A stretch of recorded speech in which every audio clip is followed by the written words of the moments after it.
How's it going? Thralls Metal here again. I'm Necrotic Nick, Shredlord. and we have another album review for you. We are reviewing Possessed's Revelations of Oblivion. This just came out actually last week on Nuclear Blast, and this is their first album in over 30 years. 33 to be exact. It's been a long wait for this one. In case you didn't know, this band formed in 1983 in the whole Bay Area scene with bands like Metallica, Exodus, Testament, all those great bands. They only put out 2 albums during that time, then broke up, then reformed in the 90s briefly. Then the bassist slash frontman, Jeff Barcara, suffered a life-altering injury in an armed robbery and became paralyzed from the waist down. And they reformed once again as soon as 2007 and started playing live shows again. Kind of got his confidence back up about going back on stage, and lo and behold, here we are, and they finally put out another album, and we're going to get into it. All right. Well, the first thing I'm going to say about the album is that it was really cool for the fact that it was very straightforward. It didn't stray from the thrashy death metal sound. It didn't try to be anything but just straight up thrashy death metal, and I appreciates that about you, Miss Katie. You know what? I mean, honestly, it really didn't need to be anything else. This was them reestablishing this band that they were, this one that was on the cusp of, were they death metal, were they thrash metal? Are they the first death metal band since they had a song called Death Metal? Death! Or was it Death? You know, this has always been a subject of debate amongst metalheads, and now they're back to pretty much kind of carry that one on. What I really liked about it was exceptional guitar work across the board. Claudius Kramer and Daniel Gonzalez, who was in Gruesome, another favorite band of mine, they showed up death tribute band. Death worship, nothing but death worship. It's awesome. Fantastic. Killer artwork too. Oh yeah, absolutely killer artwork. Yeah, it's very guitar driven, fast as hell. Like pretty much this whole album doesn't take a lot of breaks as far as speed. It's balls to the wall the whole time, and it's badass. Has some nice chuggy moments to break up that, just in case you're getting tired of just being, pummeled quickly. Nice little groovy breakdowns here and there, but for the most part, it just stays firmly planted on the gas. Daniel Gonzalez is straight up shred overdrive, which is great. And Claudius does some shredding too, but he uses pretty cool use of the tremolo bar, kind of a la Kerry King. Together, they make a good combination. I really appreciated the solo trade-offs. Like this is like kind of an old school metal thing. You really don't see that as much anymore. Generally, you have one guy that's the lead guy, one guy that's the rhythm guy. You generally have to find older bands to get that. And this was, for me, it was kind of like an interesting what if. Like, what if Kerry King had left Slayer and you had, say, Gary Holt and Jeff Hanneman working together? Both have their own distinct styles and both have a great use of melody in their styles, but they have like very distinct sounds that they like to generate. Definitely. And you can pick their solos, and much like on this one, you could tell the switch off between the two guitarists. Yeah, but it's cool though, because to me it's like two different voices of the guitar saying something, so I dug that. Yeah. All in all, solid performance throughout there.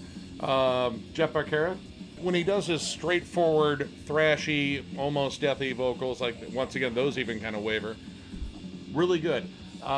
Some moments that I didn't care for, though, were where he tried to be more tuneful, possibly. He doesn't have the most catchy voice for, like, a real melodic moment. It didn't really work there.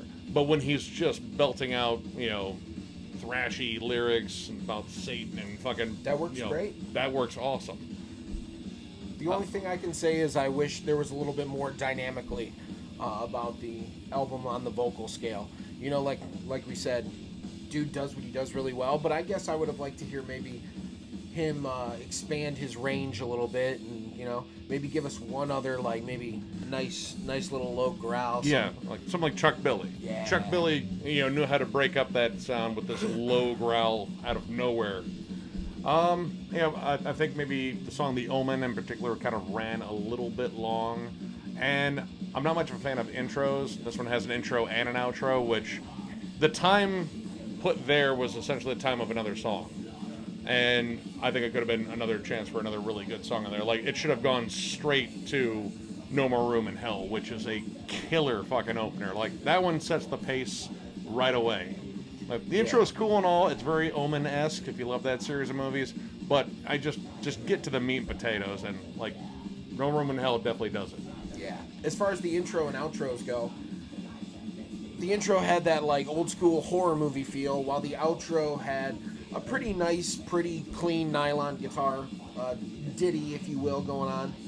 The only thing I didn't really appreciate was the fact that they didn't really blend. It didn't make sense to me to open up with one sound and then end the album with a totally different vibe. Just a personal preference thing, though, that's all. The intro would have made sense on, like, a live show performance. Like, you're looking for something to build up the crowd and everything as everyone's coming out individually, pumping your fucking fists and shit. That makes sense. On the album, it just feels like maybe an extra layer of icing on top of a lot of icing already. It's just too much sugar. It is possible, children. It is possible. Other standouts on here, we both really liked Graven.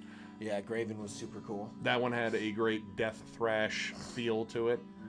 I particularly liked... I loved Abandoned. Abandoned was really good. I really liked the chanted vocals at the end. I was like, okay, now that's good. Like, almost kind of gang vocals. Yeah. A little too much reverb on the vocals throughout the album, but that moment it really worked. It's like, okay, this is the part where that should echo. Yeah.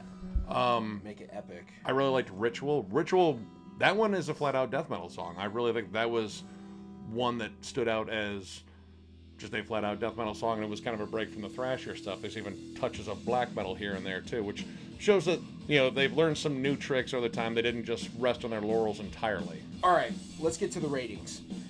For me, I rate this a solid 4 out of 5. It is a no bullshit, straight ahead death metal album with ripping guitars, fast-paced drums, and evil and Satan. So I love the shit out of it. 4 out of 5, easy all day. I'm also going to give it 4 out of 5. I really dug it. It's a nice throwback.